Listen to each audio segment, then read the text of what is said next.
तो स्टूडेंट आज हम क्या करेंगे, आपके जो लंग्स हैं उसकी हम एनाटॉमी को डिस्कस करेंगे। देखो बच्चों, ये जो जितना सिंपल आपको इसकी एनाटॉमी लगती है ना, है सिंपल है, ज्यादा कॉम्प्लिकेटेड नहीं है। लेकिन हमने इसको अप्लाई करना सीखना है आज के जो डिफरेंट स्ट्रक्चर्स हैं उन स्ट्रक्चर से रिलेटेड जो पैथोलॉजिकल फाइंडिंग्स हमारे पास आती है ना, हमने उसके ऊपर ज्यादा फोकस करना है। ठीक है, क्योंकि ये तो स्ट्रक्चर तो बेसिक सी एनाटॉमी है, वो तो आप पढ़ बंदा खुद भी लेता है। लेकिन ये एनाटॉमी किस तरह अप्लाइड एनाटॉमी बनती है ना, वो चीज हमने यहाँ पर आज सीखनी है। ठीक है बच्चों, तो पहले मुझे एक दफा मेक श्योर कर दें कि एवरीथिंग इज फाइन हेयर। मेरी आवाज ठीक आ रही है आपको, वीडियो भी क्लियर है, ताकि हम स्टार्ट करें। जल्दी कोई भी बच्चा मैसेज कर दे मुझे ना। सब clear. Everything is fine, let's start. बच्चों हमने स्टार्ट करना, आज हमारे पास जो लंग है इसकी एनाटॉमी को हम यहाँ पर डिस्कस करेंगे। ठीक है, इसकी एनाटॉमी के अंदर सबसे पहले आपको हार्ट का जो स्ट्रक्चर है वो पता होना, सॉरी जो लंग्स हैं उनका स्ट्रक्चर आपको पता होना चाहिए कि जो मेरे पास राइट लंग है उस लंग के अंदर क्या क्या मेन चीजें हैं, और जो आपका लेफ्ट लंग है उसके अंदर क्या मेन चीजें हैं। पहली बात तो बच्चों आपने याद रखना है, जो आपका राइट लंग होता है ये हमारे पास इन लार्ज होता है as compare to the left. Right lung का जो साइज होता है वो हमारे पास बड़ा होता है as compare to the left one, ये हमारे पास स्मॉल होता है। अब इतना स्मॉल नहीं होता कि वो हमारे पास, जैसे हमने कहा था ना कि डायफ्रेगमेटिक हर्निएशन के अंदर है, जहाँ पर हम पल्मोनरी हाइपोप्लेजिया पढ़ रहे थे, इतना ज्यादा फर्क नहीं होता कि वहां पर स्पेस क्रिएट हो जाए। वो सिर्फ इतना सा फर्क होता है कि जो हमारा राइट लंग है ना इसके अंदर 3 लोब्स होते हैं, और जो हमारे पास लेफ्ट लंग है इसके अंदर 2 लोब्स होते हैं। ठीक है, ये चीज है। लेकिन जो हमारे पास लेफ्ट लंग का एक लोब होता है ना, मैं भी आपको बताऊंगा कौन सा लोब है, उसका साइज ना राइट वाले से भी बड़ा होता है। तो यहाँ पर आपने जरा फोकस कीजिएगा, आपके यहाँ पे राइट लंग की तरफ देखो, आपको 3 लोब्स नजर आ रहे हैं। ठीक है, एक लोब जिसको हम कहते हैं राइट अपर लोब, नंबर 1। दूसरे नंबर आपके पास आता है मिडल लोब, तो नंबर 2 आ गया सर, मिडल लोब आ गया ये वाला। ठीक है, एंड नंबर 3 के ऊपर आपके पास आता है लोअर लोब। तो ये 3 लोब्स के आपने नाम याद रखने हैं, right upper lobe, middle lobe and the lower lobe. ठीक है, अगर मैं बात करूं लेफ्ट लंग की, तो लेफ्ट लंग के अंदर आपको लेफ्ट अपर लोब नजर आता है, जो आपको नजर आ रहा है। देखो बच्चों, इसको ना, इनके अपर लोब्स को आपने दोनों को आपस में कंपेयर करो। अगर आप कंपेयर करोगे ना तो आपको नजर आएगा कि जो मेरा लेफ्ट लंग है इसका जो अपर लोब है ना वो राइट वाले से बड़ा है। अगर आप इसको कंपेयर करो तो जो हमारा लेफ्ट लंग का अपर लोब है वो राइट वाले से बड़ा है। यहाँ पर स्टूडेंट ना थोड़ी सी मिस्टेक करते हैं, क्योंकि उनको पता होता है कि जो राइट लंग है ना उसका जो साइज है वो तो बड़ा होता ही होता है, और जो लेफ्ट लंग है उसका साइज थोड़ा सा छोटा होता है। लेकिन एमसीक्यू जब ये पूछा जाता है ना कि जो अपर लोब है वो किसका बड़ा है, वो राइट लंग को ही लगाते हैं। हालांकि ऐसी बात नहीं है बच्चों, राइट लंग का ओवरऑल साइज बड़ा होता है, लेकिन जो अपर लोब होता है वो आपके लेफ्ट लंग का ज्यादा बड़ा होता है। ठीक है, इसके अंदर काफी ज्यादा स्पेस होती है इन्फेक्शन को काज करने के लिए। ठीक है, तो इसलिए हमारे पास अगर लेफ्ट लंग का अपर लोब के अंदर इन्फेक्शन होता है ना, वो इन्फेक्शन बड़ा सीवियर होता है। अगर हमारे पास राइट लंग या लेफ्ट लंग के, क्योंकि जो ज्यादातर इन्फेक्शन होते हैं वो राइट साइड की तरफ होते हैं, लेकिन जो ज्यादा सीवियर इन्फेक्शन होता है वो लेफ्ट साइड की तरफ होता है। कितनी मजे की बात नहीं है, क्योंकि जो राइट साइड की तरफ, मैं उसका आपको अभी आपको रीजन भी बताऊंगा कि क्यों राइट लंग के अंदर ज्यादातर इन्फेक्शन होते हैं। तो मोस्ट कॉमनली जो इन्फेक्शन है वो राइट साइड की तरफ होते हैं, लेकिन अगर लेफ्ट साइड की तरफ हो और आपके अपर लोब के अंदर हो तो बच्चे वो इन्फेक्शन होता है वो बहुत ज्यादा सीवियर होता है, क्योंकि उसके पास ये जो पूरा इतना बड़ा एरिया है, ये इतनी बड़ी टेरिटरी होती है आपके बैक्टीरिया के पास, कि वो इस पूरी टेरिटरी को क्या कर देते हैं, अफेक्ट कर देते हैं। अगर मैं लोब्स की बात करूँ राइट साइड की, तो इसके दरमियान में ये फिशर आ जाते हैं, वो एक दूसरे से सेपरेट हो जाते हैं, उनकी जो अपर जो सरफेस होती है ना। लेकिन जो लेफ्ट साइड के ऊपर जो सर पूरा आपका लोब है ना वो इतना बड़ा होता है, तो जब इन्फेक्शन होता है तो वो पूरे लोब को इफेक्ट करता है, and that is the more dangerous infection as compare to right. ठीक है, ज्यादा इन्फेक्शन होते हैं राइट साइड की सर तरफ। राइट साइड पे इन्फेक्शन होने का ये भी हो सकता है कि जो राइट वाला ब्रोंको होता है वो थोड़ा ऊपर होता है लेफ्ट वाले से, इस वजह से। सर टेंशन क्यों ले रहे हैं सर, सारा कुछ बताते हैं ना, मैं अभी आपको सिंपल बता रहा हूँ कि ज्यादा इन्फेक्शन वो क्यों होते हैं, वो तो अभी हमने बात करनी है। ज्यादा इन्फेक्शन राइट साइड की तरफ है, ज्यादा वर्स या सीवियर जो इन्फेक्शन होता है वो लेफ्ट साइड की तरफ होता है। ये चीज आपने यहाँ पर याद रखनी। ठीक है, अब आते हैं थोड़ी सी एनाटॉमी, हम ऊपर से पढ़ते हैं कि sir right lung has the 3 lobes. किसी का माइक होना काइंडली बंद कर लीजिए। राइट लंग के अंदर बच्चों 3 लोब्स होते हैं, कौन कौन सा सर, अपर लोब है, फिर हमारे पास मिडल लोब है, फिर हमारे पास लोअर लोब है, जैसे उन्होंने यहाँ पर भी लिखा हुआ है। और जो आपका लेफ्ट लंग है इसके अंदर सिर्फ 2 लोब्स है, एक अपर लोब है, दूसरा हमारे पास लोअर लोब है। ठीक है, तीसरी जो चीज आपने बच्चों याद रखनी है कि सर जो मिडल लोब गया है हमारे पास लेफ्ट लंग का, जो राइट लंग के अंदर तो मिडल लोब है, लेकिन जो लेफ्ट लंग का मिडल लोब है वो कहाँ पर जाता है बच्चों। जो लेफ्ट लंग का मिडल लोब होता है ना, यहाँ पर आपके पास हार्ट की लोकेशन आती है। अगर आप नोटिस करो ना इधर, तो जो आपका मिडल लोब होता है ना लेफ्ट लंग का, ये देखो उसकी जगह के ऊपर आपका जो हार्ट है ना, ये उसकी जगह पर आ जाता है, ठीक है। इस वजह से जो ये वाला आपके पास लोब होता है ना, वो मर्ज कर जाता है आपके लेफ्ट अपर लोब के अंदर, ठीक है, वो मर्ज हो जाते हैं because of the presence of your heart. अब इसके बाद जो तीसरी चीज आपने याद रखनी है बच्चों, वो यहाँ पर है कि जो स्पेस क्रिएट हो जाती है ना आपके लेफ्ट लंग के ऊपर उस हार्ट की वजह से। देखो अगर मेरे पास है ये लेफ्ट लंग, ये क्या है आपका, ये लेफ्ट लंग है, और इस लेफ्ट लंग के ऊपर क्या आ गया सर, ये हार्ट आ गया आपका, ये ब्यूटीफुल सा हार्ट आ गया। अब देखो बच्चों, जब यहाँ पर हार्ट प्रेजेंट होगा ना, तो ये क्या करेगा, आपके लंग के इस पार्ट को ये कंप्रेस कर देगा। तो इसलिए जब मैं अगर लंग्स को देखूँ ना, तो ये राइट साइड का तो आपको ऐसा लंग नजर आएगा, लेकिन लेफ्ट साइड का आपको इस तरह का लंग नजर आएगा। तो ये जो स्पेस क्रिएट होगी ना आपके हार्ट की प्रेजेंस की वजह से, इसको हम कहते हैं लैंग्यूला। क्या कहा जाता है, the structure or the space that created because of the presence of the heart on the left lung is called the lingula। तो ये आपने याद रखना है कि राइट साइड पे जो मिडल लोब है उसके होमोलोगस लेफ्ट साइड की तरफ क्या होता है, वो आपका लैंग्यूला होता है, ठीक है। ये चीज आपने यहाँ पर याद रखनी है। इसलिए उन्होंने यहाँ पर लिखा है कि left has the less lobe, मतलब इसमें दो ही लोब्स होते हैं, और जो मिडल लोब होता है उसकी जगह पर क्या होता है, लैंग्यूला प्रेजेंट होता है, ठीक है। और वो लैंग्यूला मैंने आपको बता दी, जहां पर हार्ट आपके पास प्रेजेंट होता है, वो आपके लेफ्ट लंग को कंप्रेस कर रहा होता है। और ये होमोलोगस किसके होता है, ये राइट मिडल लोब के होमोलोगस होता है, ठीक है। तो ये होमोलोगस वाली भी जो टर्म्स हैं, ये एनआर एग्जाम के अंदर इस्तेमाल होती हैं, एमएल यूएस असेंबली के अंदर नहीं करते, एमआर एग्जाम, ये एनआर एग्जाम के अंदर ये होमोलोगस वाली जो टर्म्स है ना, इसको इस्तेमाल किया जाता है। जैसा कि वो पूछते हैं उसमें ग्रोथ हार्मोन्स, और उसके अलावा एक्रोमेगाली, और उसके अलावा इंसुलिन का ना, वो उसमें उनका आपस में स्ट्रक्चर जो रिलेशन है वो पूछते हैं, और वहां पर भी होमोलोगस की जो टर्म उन्होंने यूज की थी, मैंने एंडो के अंदर भी आपको पढ़ाया था। तो यहाँ पर भी वो आपसे पूछ सकते हैं कि मिडल लोब की जहाँ पर लेफ्ट लंग के अंदर कौन सी होमोलोगस लोकेशन होती है, तो आपने लैंग्यूला याद रखना है। Instead of the middle of, वही बात आ गई, इंस्टेड मिडल ऑफ की जहाँ पर हमारे पास है lingula, left lung has the space occupied by the heart, वही है जो मैंने आपको ऑलरेडी आपको बता दिया। अब नेक्स्ट बच्चों ना, थोड़ी सी हम आते हैं जरा नीचे साइड की तरफ। तो हम ना इसको यहाँ से आपको दो चार मैंने स्ट्रक्चर्स बढ़ाने हैं जो इंपॉर्टेंट है, बाकी इजी हमारे लिए सब कुछ। अब देखो हम बनाते होते हैं हार्ट, ये मेरे पास आ गया राइट एट्रियम, ये आपके पास आ गया राइट वेंट्रिकल, ये आपका left atrium, and then the left ventricle, ठीक है बच्चों, ठीक है। अब इधर से हमने निकालनी है ब्लड वेसल्स को। देखो सबसे पहले हमारे पास यहाँ से निकलता है क्या, अयोटा, और इस अयोटा के ऊपर से क्या निकलता है, आपकी पल्मोनी ट्रंक, ये जा रही है पल्मोनी ट्रंक, ये लेफ्ट आर्टरी आ गई, लेफ्ट पल्मोनी आर्टरी, और ये मेरे पास राइट पल्मोनी आर्टरी आ गई। इनकी लोकेशन मैटर करती है, सीटी स्कैन के ऊपर इनकी लोकेशन आपने रिकॉग्नाइज करनी होती है। तो अगर आपको नॉर्मल पता होगी तो आप उसकी लोकेशन को रिकॉग्नाइज करोगे, ठीक है। तो अगर आप नोटिस करो ना, तो आपके पास यहाँ पे जो पल्मोनी ट्रंक है ना, ये पल्मोनी ट्रंक अयोटा के ऊपर से गुजरी है, अगर आप नोटिस करो ना, तो यहाँ पर जो पल्मोनी आर्टरी है, सॉरी पल्मोनी ट्रंक है, ये है पल्मोनी ट्रंक, और ऊपर जाके बनती है पल्मोनी आर्टरीज, ये आ गई पल्मोनरी ट्रंक, ये आपके पास आ गया right pulmonary artery, right pulmonary artery, और ये मेरे पास है लेफ्ट पल्मोनरी आर्टरी, ठीक है बच्चों।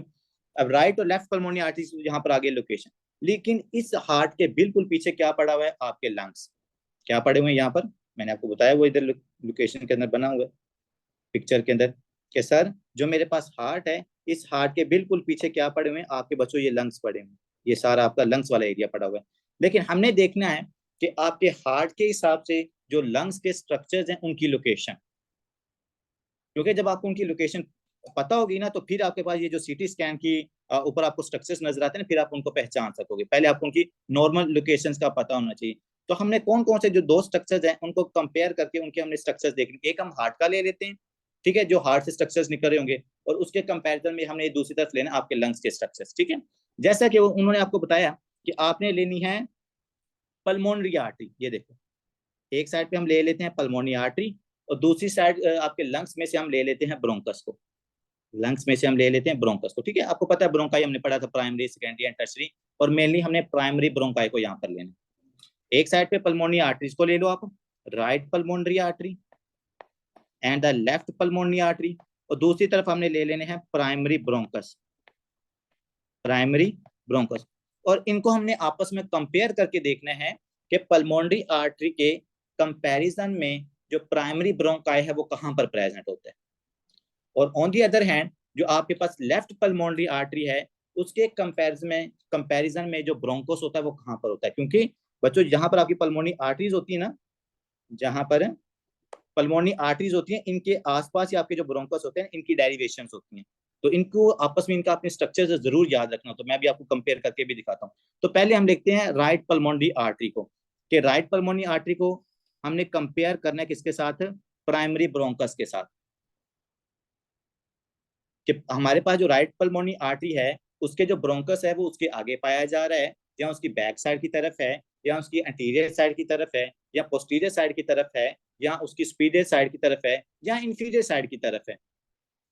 क्योंकि लेट्स सपोज अगर आपने किसी पेशेंट के अंदर ना ब्रोंकाई तक अप्रोच करनी है, सीटी स्कैन है और उससे मैंने रिकॉग्नाइज करना है कि यार इस पेशेंट का जो प्राइमरी ब्रोंकस है वो कहाँ पर है, तो अगर मुझे पता होगा ना कि इसकी राइट पल्मोनरी आर्टरी की एंटीरियर साइड की तरफ ब्रोंकस पाया जाता है, ठीक है, कि जो हमारे पास राइट पल्मोनरी आर्टरी है ना, वो राइट पल्मोनरी आर्टरी आपके ब्रोंकस के एंटीरियर मतलब आगे पाई जाती है। तो मैं क्या करूंगा, पल्मोनरी आर्टरी ली, फिर पल्मोनरी आर्टरी के मैं क्या करूंगा, बिल्कुल बैक साइड की तरफ जाऊंगा तो मुझे पता होगा यहाँ पर क्या पड़ा हुआ है, ब्रोंकस पड़ा हुआ है, यहाँ पर राइट प्राइमरी ब्रोंकस पड़ा हुआ है। राइट पल्मोनरी आर्टरी के कहां पर होगा वो, राइट पल्मोनरी आर्टरी आपकी एंटीरियर साइड की तरफ होती है राइट प्राइमरी ब्रोंकस के। और जो आपके पास लेफ्ट पल्मोनरी आर्टरी होती है, वो लेफ्ट पल्मोनरी आर्टरी क्या होती है, जो ब्रोंकस होता है उसकी सुपीरियर साइड की तरफ पाई जाती है। अभी मैं आपको यहाँ पर ना ड्रा कर लेते हैं।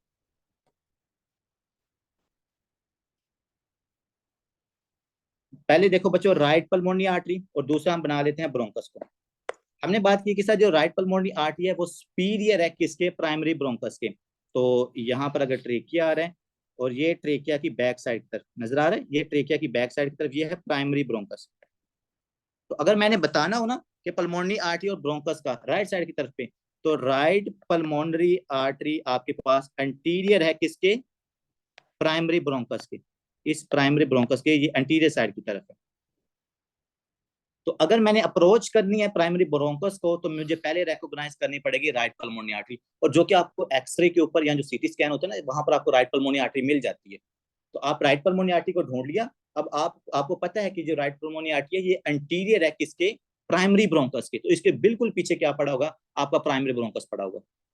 और फिर प्राइमरी ब्रोंकस से आगे सेकेंडरी, टर्सरी, टर्मिनल, रिस्पायरेटरी, और आपका जो एलोविलाई वो सारा रिस्पायरेटरी जो ट्री होता आपको उसका पता चल जाएगा। लेट्स सपोज हमने क्या कोई कैथेटर डालना है, हमने आपके लंग्स के अंदर कोई कैथेटर डालना है, लेट्स सपोज आपके लंग्स को विजुलाइज करने के लिए।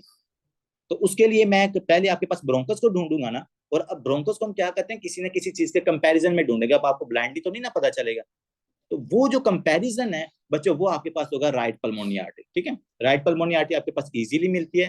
फिर राइट पल्मोनरी आर्टरी के आपने क्या करना है, उसके पीछे की तरफ जाना है, क्योंकि एंटीरियर राइट पल्मोनरी आर्टरी ना आगे पल्मोनरी आर्टरी है, उसके पीछे आपका ब्रोंकस पड़ा हुआ है, और उस ब्रोंकस के अंदर आपने क्या करना है, पिंच करना है, और उससे आपका जो कैथेटर है वो क्या करेगा, राइट लंग्स की तरफ चला जाएगा, ठीक है। तो ये चीज आपने यहाँ पर याद रखनी है। दूसरी तरफ आते हैं left pulmonary artery. Right pulmonary artery is anterior to the primary bronchus, और जो हमारे पास लेफ्ट पल्मोनरी आर्टरी है ये सुपीरियर होती है हमारे पास प्राइमरी ब्रोंकस जो लेफ्ट साइड का है। ये लेफ्ट पल्मोनरी आर्टरी है, इसको हम ड्रा भी कर लेते हैं। ये सर लेफ्ट पल्मोनरी आर्टरी है, और ये जो लेफ्ट पल्मोनरी आर्टरी है ये क्या है, ये सुपीरियर है, मतलब कि इसके नीचे ये देखो, इसके नीचे वाली साइड से क्या जा रहा है, लेफ्ट प्राइमरी ब्रोंकस। तो अगर मैंने आपके लेफ्ट प्राइमरी ब्रोंकस के अंदर जाना है तो जो मुझे मेरे पास लेफ्ट पल्मोनरी आर्टरी है वो ऊपर की तरफ है, तो मैं क्या करूंगा, यहाँ पे जाकर इसके बिल्कुल इंफीरियर मुझे पता है कि यहाँ पर left pulmonary left primary bronchus पड़ा हुआ है, तो मैं क्या करूंगा, इसकी इजीली अप्रोच इस्तेमाल कर लूंगा। तो बात बताने का मकसद ये होता है कि आपका जो राइट ब्रोंकस होता है उसके आगे राइट पल्मोनरी आर्टरी है, और जो आपका लेफ्ट प्राइमरी ब्रोंकस है उसकी सुपीरियर साइड की तरफ आपकी लेफ्ट पल्मोनरी आर्टरी होती है। और ये लोकेशन आपने एनाटॉमिकल बहुत ज्यादा इंपॉर्टेंट है, सर्जरी में आपको ये काफी ज्यादा हेल्प करेगा, ठीक है। इसके लिए उन्होंने सिंपल सा निमोनिक लिखा हुआ है कि राइट एंटीरियर लेफ्ट सुपीरियर, शायद उन्होंने यहाँ हाँ ये लिखा हुआ। ये जो मेरे पास राइट पल्मोनरी आर्टरी है, राइट वो क्या है, वो एंटीरियर की तरफ है प्राइमरी ब्रोंकस के, और जो आपके लेफ्ट है वो क्या है, लेफ्ट सुपीरियर है, किसके सुपीरियर है वो, लेफ्ट प्राइमरी ब्रोंकस के। ठीक है, तो ये दोनों चीजें आपने यहाँ पर याद रखनी है। आगे आते हैं सर करीना, ये ऊपर ट्रेकिया है, जहां पर आके ट्रेकिया आपकी डिवाइड हो जाती है दो पार्ट्स के अंदर, उस पॉइंट को हम कहते हैं ट्रेकिया, सॉरी करीना। और ये लोकेशन भी काफी ज्यादा ना इंपॉर्टेंट होती है। क्यों इंपॉर्टेंट होती है? कि जब भी आपने किसी पेशेंट को इंटूबेट करना हो ना, क्या करना होता है इंटूबेट, तो हम इस कैरिना से ऊपर तक करते हैं, यहां तक हम उसके ट्यूब डालते हैं यहाँ पर। जो भी आपने वेंटिलेटर सेटिंग्स करनी होती है, और वेंटिलेटर सेटिंग्स के ऊपर आप सबसे पहले उस पेशेंट को इंट्यूबेट करना पड़ता है। तो आपको पता होना चाहिए ना कि अगर मैंने इंट्यूबेट इस पेशेंट को करना है तो मैंने वो ट्यूब कहाँ तक इंसर्ट करनी है उसके ट्रेकिया के अंदर। तो बच्चों इस कैरिना से ऊपर ऊपर यहाँ तक उस ट्यूब को हम इंसर्ट करते होते हैं। तो उसके लिए मुझे पता होना चाहिए कि ये करीना है, ये बाइफरकेटेड पार्ट है, इससे मतलब 1 सेंटीमीटर या 2 सेंटीमीटर मैंने ऊपर तक ही वो इंटूबेट करना है। अगर आप इस करीना के जहां पर इसको मतलब बिल्कुल करीब ले आओगे, तो वो ट्यूब आपके यहाँ तो राइट लंग की तरफ चले जाएगी, या आपके पास क्या करेगी लेफ्ट लंग की तरफ वो चली जाएगी, वो जो इंटूबेट आपने उस पेशेंट को किया हुआ। तो उसकी वजह से उसी टाइम पेशेंट का राइट या लेफ्ट लंग कोलैप्स करता है, तो पेशेंट की डेथ भी हो सकती है गलत इंट्यूबेशन के ऊपर। तो ये छोटी छोटी चीजें बड़ी इंपॉर्टेंट होती है। कैरीना क्या है? जहां पर बाइफरकेशन है। अगर आपने इंटूबेट करना है तो इससे आपने ऊपर ऊपर इंटूबेट करना है, ये चीज आपने यहाँ पर याद रखनी, ठीक है। और दूसरे नंबर हम इसको देख लेते हैं कि थोड़ा अगर आपने कंपैरिजन करना है। अगर आपको एंडोक्राइन याद हो, मैंने आपको बताया था कि थायराइड ग्लैंड की लोकेशन आपने देखनी है, तो आप कैसे देखोगे? सबसे पहले तो हम देखेंगे कि सर अगर फिजिकल एग्जामिनेशन के ऊपर मुझे थायराइड ग्लैंड मिल जाता है, ठीक है। मैंने कहा लेट्स सपोज पेशेंट के अंदर ना थायराइड की स्वेलिंग हुई है, तो आपको फिजिकल एग्जामिनेशन से थायराइड ग्लैंड नहीं मिलेगा क्योंकि इतनी ज्यादा स्वेलिंग है। तो फिर मैंने क्या करना है, किसी और मतलब के कोई मैं लोकेशंस लूंगा और उसके कंपैरिजन में मैं आपको बता दूंगा। देखो आपके थायराइड ग्लैंड के पीछे क्या पड़ा हुआ है? ट्रेकिया पड़ी हुई है। तो अगर मैं आपको कहूँ यार जो ट्रेकिया है ना, वो उसकी जो थर्ड या फोर्थ रिंग है ना, उसके आगे क्या होता है? Thyroid gland. तो मैं ट्रेकिया की थर्ड और फोर्थ रिंग तक जाऊंगा, उससे आगे क्या पड़ा होगा? थायराइड ग्लैंड पड़ा होगा। इसके अलावा चलो मैं कहता हूँ किसी और चीज के कंपैरिजन में हम बता लेते हैं। हम बताते हैं वर्टिब्रा के कंपैरिजन में कि आपका जो ट्रेकिया है, ट्रेकिया के पीछे क्या हमारे पास पड़ा हुआ है? सॉरी थायराइड है, थायराइड के पीछे क्या है? ट्रेकिया है, और ट्रेकिया के पीछे आपके पास क्या है? वर्टिब्रा। तो अगर मैं किसी बंदे को वर्टिब्रा का बता देता हूँ कि यार लेट्स वो C3 और C4 है ना, ये वर्टिब्रा बिल्कुल थायराइड ग्लैंड के बराबर है। तो अगर आप C3 और C4 के पास चले जाओगे ना, तो आपने बिल्कुल उससे आगे की तरफ जाना है, तो थायराइड ग्लैंड पड़ा होगा। क्योंकि लोकेशंस बहुत ज्यादा मैटर करती हैं। एनाटॉमिकल लोकेशंस और स्ट्रक्चर्स का आपको जरूर पता होना चाहिए। अगर आप डायरेक्टली अप्रोच नहीं कर सकते, तो आपने इनडायरेक्टली इस तरह अप्रोचेस को इस्तेमाल करना होता है, ठीक है। जैसे मैं हमने यहाँ पर बताया कि अगर आपने लेफ्ट प्राइमरी ब्रोंकस तक अप्रोच करनी है, तो आपको पता होना चाहिए कि लेफ्ट प्राइमरी ब्रोंकस के ऊपर क्या पड़ा है? Left primary artery. और लेफ्ट प्राइमरी आर्टरी तक अगर मैं अप्रोच करता हूँ, तो उससे मैं क्या करूंगा? वहां से पिंच करके नीचे प्राइमरी ब्रोंकस तक जा सकता हूँ। अगर मैंने राइट प्राइमरी ब्रोंकस तक जाना है, तो मैं क्या करूंगा? राइट पल्मोनी आर्टरी तक जाऊंगा, और मुझे पता है राइट पल्मोनी आर्टरी उसकी एंटीरियर है, तो उसकी बैक साइड की तरफ आपका राइट प्राइमरी ब्रोंकस पड़ा होगा।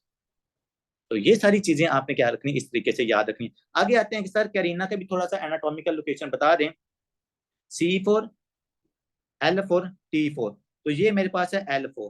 तो बच्चों आपने याद रखना है, जो करीना अगर मैं वर्टिब्रा के हिसाब से बताऊं ना, तो ये L4 के बिल्कुल आगे आगे वाली साइड की तरफ आती है, ठीक है। तो ये L4 आपने यहाँ पर याद रखना है। C4 जहाँ पे आपके पास कॉमन कैरोटिड बाइफरकेशन है, C4, L4 और T4। CLT इसको कहा जाता है। और जहाँ पे T होता है वो एब्डोमिनल आयोटिक बाइफरकेशन होती है, जहाँ पर आपका एब्डोमिनल आयोटा जो बाइफरकेट करता है। ये मैं अब नीचे जाके आपको बता भी दूंगा दोबारा। तो करीना आपको पता चल गया। अब वो कहते हैं कि सर जो करीना है इसकी भी लोकेशंस बताई हुई है, यहाँ पे नोटिस कीजिएगा। Carina is posterior to the ascending aorta. Carina क्या करें? Ascending aorta. आप देखो उन्होंने एक आपके पास क्या करें, रिस्पिरेटरी ट्रैक से स्ट्रक्चर को ले रहे हैं, दूसरा आपके पास सीवीएस से स्ट्रक्चर को ले रहे हैं, और दोनों को आपस में कंपेयर कर रहे हैं कि हाँ इसके मुताबिक यहाँ इसके पीछे ये पड़ा। क्योंकि जब आपने सर्जरी करनी होती है, तो सर्जरी के अंदर आप बच्चों अपने स्ट्रक्चर्स को देखना होता है। अगर किसी पेशेंट की करीना के अंदर मैं कहता हूँ ऑब्स्ट्रक्शन हो गई है, तो आपने करीना तक अप्रोच करनी है, और आप ऊपर से अपर रिस्पिरेटरी ट्रैक से नहीं कर सकते, ठीक है। हो सकता है ऊपर बंदे की ब्लीडिंग हो रही हो, वट एवर द रीजन। तो फिर हम किसी और साइड से अगर हमने अप्रोच करनी है, तो हमें वो दूसरे स्ट्रक्चर्स का भी पता होना चाहिए। जैसे करीना के आगे क्या पड़ा होगा? असेंडिंग अयोटा होता है इसके आगे। तो मैं क्या करता हूँ उस पेशेंट के अंदर, आप लोग कैरोटिड आर्टरी लो, कैरोटिड आर्टरी के अंदर आप कैथेटर को डालो। कैथेटर आपके पास कहाँ पे जाएगा? लेफ्ट एट्रियम, सॉरी आपके पास लेफ्ट वेंट्रिकल तक जाएगा, और वो किसको क्रॉस करके जाएगा? आपकी असेंडिंग अयोटा को। और फिर उस असेंडिंग अयोटा के क्या पड़ा होता है? उसके पीछे आपका ये करीना पोर्शन होता है। इधर देखिएगा, carina is posterior to the ascending aorta, ठीक है। अब आपको ये बात अब मेरी नहीं मान रहे, तो आप जरा सीटी स्कैन से देखते हैं। सीटी स्कैन के ऊपर बच्चों ये 3-4 लोकेशन हैं, एमएलई वाले जितने भी यहाँ पर स्टूडेंट बैठे हुए हैं ना बच्चों, अगर आप ये 3-4 लोकेशन याद रख लो, मतलब कि आपका 1 या 2 एमसीक्यू एमएलई एग्जाम के अंदर सीधा सीधा, क्योंकि इससे कोई 15 से 20 एमसीक्यू यूवर्ड के अंदर दिए हुए हैं, वहां से आपकी अच्छी प्रैक्टिस हो जाएगी। लेकिन मैं आपको यही रिकमेंड करूंगा, ये जो स्ट्रक्चर यहाँ पर बना हुआ है ना, जो आपकी फर्स्ट एड बुक के ऊपर बना है, ये आपने स्ट्रक्चर याद कर लेने। इसमें आपने कौन कौन सा स्ट्रक्चर याद करना है? सबसे पहले आपने असेंडिंग आयोटा आपको पता होना चाहिए, आपने रिकॉग्नाइज करना है। देखो यहाँ पर तो इसने नाम लिखे हो, हमारे लिए चीज इजी होगी है, लेकिन आपने पता क्या करना होता है, अगर जब आप खुद पढ़ो ना, आपने इनको ऐसे रिमूव कर लेना है। अच्छा, यहाँ पर असेंडिंग आयोटा है, असेंडिंग आयोटा के पीछे स्पीरियर वेना केवा है, उसके पीछे मेरे पास कैरीना है, उसकी बैक करीना की बैक साइड पर मेरे पास डिसेंडिंग आयोटा है। तो ये सारी चीजों को आपने एक दूसरे के साथ रिलेट करके याद करना है, ठीक है। ये आपको छोटा सा टास्क है। हम बात कर रहे थे क्या क्या कंपैरिजन बच्चों देखना है। सर करीना,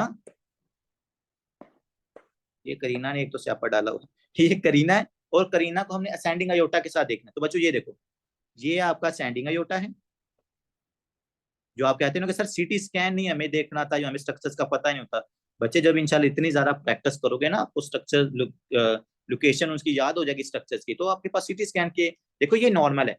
इसके बाद जब पैथोलॉजीज आएंगी, लेट्स सपोज आपकी करीना के अंदर ट्यूमर बन जाता है, तो पहले आपको करीना का तो पता होना चाहिए ना, कि वो मैंने सीटी स्कैन के ऊपर करीना को कहाँ पे ढूंढना है।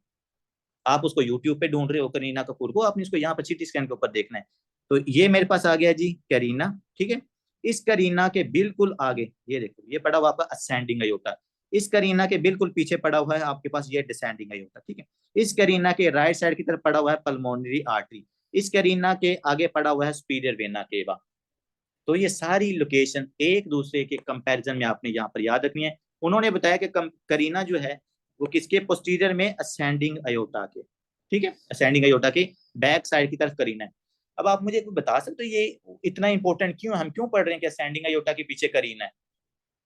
Why we are so messy about this concept?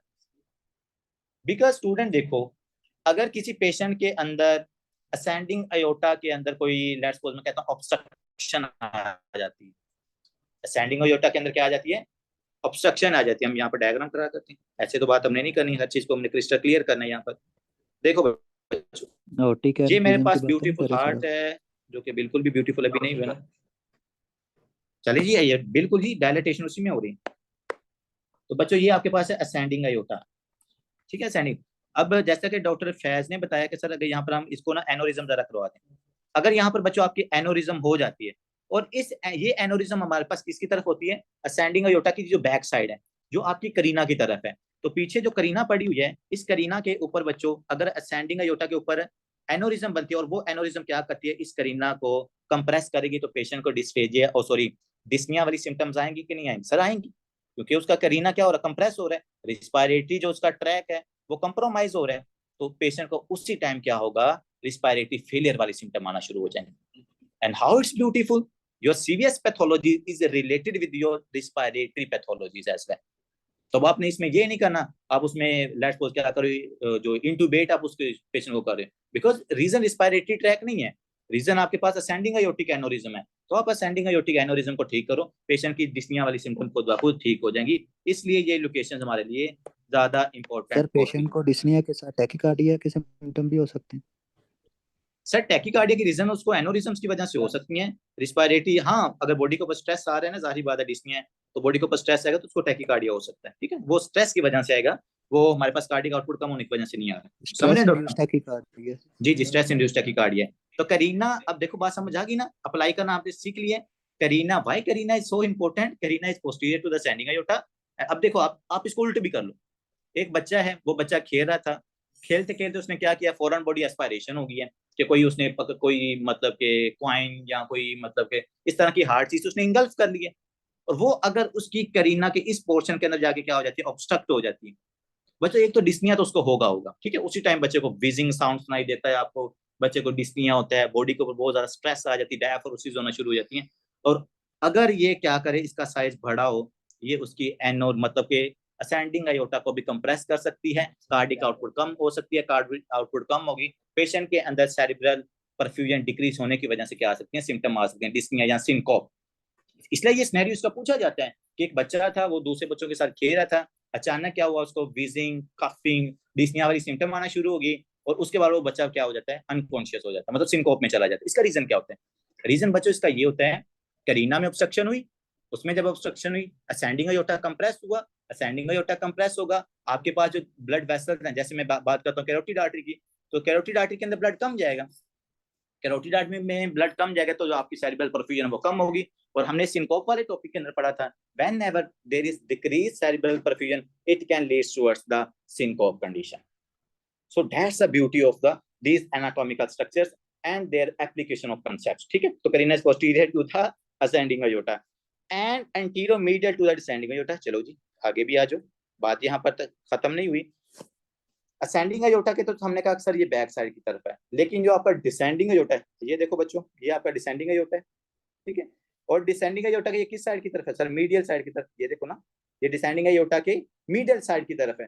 और क्या है सर? ये डिसेंडिंग अयोर्टा के आगे वाली साइड की तरफ है।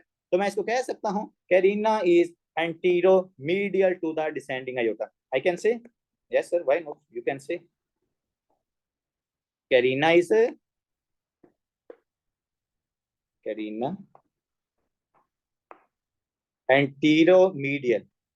और ये एंटीरोमीडियल किसके किसके अगेंस्ट है? वो आपके डिसेंडिंग अयोर्टा के अंदर। तो बच्चों आगे वाली साइड की तरफ आपको असेंडिंग अयोर्टा नजर आता है, ये बैक साइड की तरफ आपको डिसेंडिंग अयोर्टा नजर आता है। असेंडिंग अयोर्टा के पीछे आता है हमारे पास फीडर वेना केवा, इधर हमारे पास आती है ये पल्मोनी आर्टरी। देखो मैंने आपको उस दिन वो सीटी स्कैन भेजा था जिसके अंदर पल्मोनी एम्बोलिज्म थी, तो अगर आपको याद हो ना, तो पल्मोनी एम्बोलिज्म वाला जो सीटी स्कैन मैंने आपको भेजा था उसके अंदर यहाँ पर इतनी बड़ी ऑब्स्ट्रक्शन थी, सैडल एनोरिज्म थी जिस पेशेंट के अंदर। तो जब आपको लोकेशन का पता होगा ना कि हाँ ये पल्मोनी आर्टरी है, इसके अंदर ये वाली ऑब्स्ट्रक्शन नजर आ रही है, तो उसको सीटी स्कैन के ऊपर रिकॉग्नाइज करना है, इट्स वेरी इजी। ठीक है, इसके अलावा बच्चों तीन चार चीजें ये हो गई हैं। अब देखो करीना, इसके बाद ये आपके पास राइट ब्रोंकस बन जाएगा, ये लेफ्ट ब्रोंकस बन जाएगा, ये आपके सारे लंग्स आ जाएंगे। अब ये ना कहना कि सर ये जो लंग्स के अंदर ये थोड़े थोड़े से जो ओपेसिटीज नजर आ रही हैं, ये कोई पैथोलॉजिकल ओपेसिटीज है बच्चों, ये पैथोलॉजिकल ओपेसिटीज नहीं है। ये आपके पास पल्मोनी आर्टरीज के आगे जो ब्रांचेज है ना वो आपको नजर आ रही है, इसको हम कहते हैं पल्मोनी वस्कुलेटर, जो आपको एक्सरे के ऊपर भी नजर आता है। ये देखो, ये जो आपको नजर आ रहा है, it's not the lymphadenopathy, it's the pulmonary vasculature that you can find on the normal x-ray as well. ठीक है, तो ये नॉर्मल एक्सरे के ऊपर आप ये चीज आपने याद रखनी है। इसके अलावा जो दो तीन चीजें आपने और सीटी स्कैन में देखनी है, ये पेरिफ्रीज आपने देखनी होती है। ये आपने ये जो मैं हाईलाइट कर रहा हूँ बच्चों, ये आपके रिस्पायरेटरी मसल्स हैं ये वाले। तो जिन पेशेंट्स के अंदर इनकी आपको थिकनेस नजर आती है, इनकी क्या नजर आती है, मतलब थीने नजर आते हैं, तो उनके रिस्पायरेटरी जो मसल्स हैं वो वीक होते हैं। जब वो रिस्पायरेटरी मसल्स वीक होते हैं, शायद मैं आगे भी इनको बता रहा था कि वो उन पेशेंट्स के अंदर ना, वो सीओपीडी के पेशेंट्स होते हैं, बार बार डिस्निया की वजह से उनके जो रिस्पायरेटरी मसल्स होते हैं वो वीक हो जाते हैं। ठीक है, और वीक होने के बाद उनकी यहाँ पर आपको सीटी स्कैन के ऊपर ना इस तरह जो बॉर्डर्स होते हैं वो आपको वीक नजर आते हैं। ठीक है, तो ये कुछ फाइंडिंग्स हैं जो ऐसा ऐसे इंशाल्लाह साथ साथ ना सीटी स्कैन को हमने पढ़ना भी सीखना है। तो यहाँ पर आपने चार असेंडिंग अयोर्टा के पीछे स्पीडर वेना केवा, असेंडिंग अयोर्टा के अगर आप देखो लैटरल और पोस्टीरियर लैटरल साइड की तरफ आपके पास ये पल्मोनी आर्टरी है। उसके बाद कैरिना, और कैरिना के पीछे कौन है, सॉरी कैरिना के बिल्कुल बैक साइड की तरफ हमारे पास डिसेंडिंग अयोर्टा है। और जो कैरिना है वो डिसेंडिंग अयोर्टा के एंटीरियर मीडियल साइड की तरफ है, और जो असेंडिंग अयोर्टा है वो इससे आगे है, और असेंडिंग अयोर्टा के कंपैरिजन में कैरिना पोस्टीरियर साइड की तरफ। ठीक है, ये चीज आपने यहाँ पर याद रखनी। मैं आपको इसलिए कह रहा था क्योंकि ये है इजी है, लेकिन आपने कंसेप्ट को अप्लाई करना सीखना। आगे आते हैं सर, पेशेंट के अंदर अगर वो कोई चीज को इनगल्फ कर लेता है तो उसके किस लंग की तरफ हो जाती है, जैसे अभी डॉक्टर फैज भी कह रहे थे ना कि सर राइट साइड की तरफ जाती है, तो उसका रीजन क्या होता है? तो बच्चे दो तीन रीजन होते हैं। एक तो जैसे उन्होंने बताया कि जो राइट ब्रोंकस होता है वो हमारे पास फ्लैट होता है। ठीक है, वो उसकी जो लोकेशन होती है वो ज्यादा वर्टिकल नहीं होती, वो फ्लैट होती है। मैं अभी आपको ड्रा करके भी दिखाता हूँ। दूसरे नंबर जो राइट ब्रोंकस होता है वो हमारे पास ब्रॉड होता है as compare to the left bronchus. तो पहले यहाँ पर रीडिंग कर लेते हैं, उसके बाद मैं आपको नीचे जाके ड्रॉ करके समझाता हूँ। Right lung is more common site for the inhaled foreign bodies.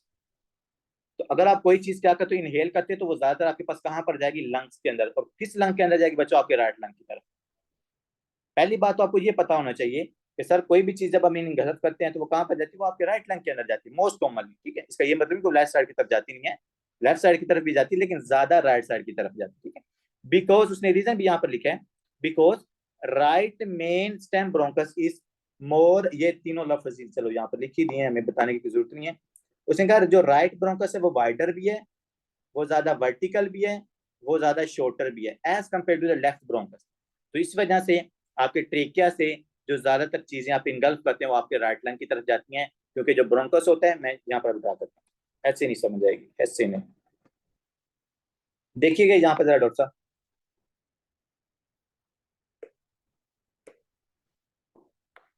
ये आपका है लेफ्ट लंग, सॉरी ये ट्रेकिया है,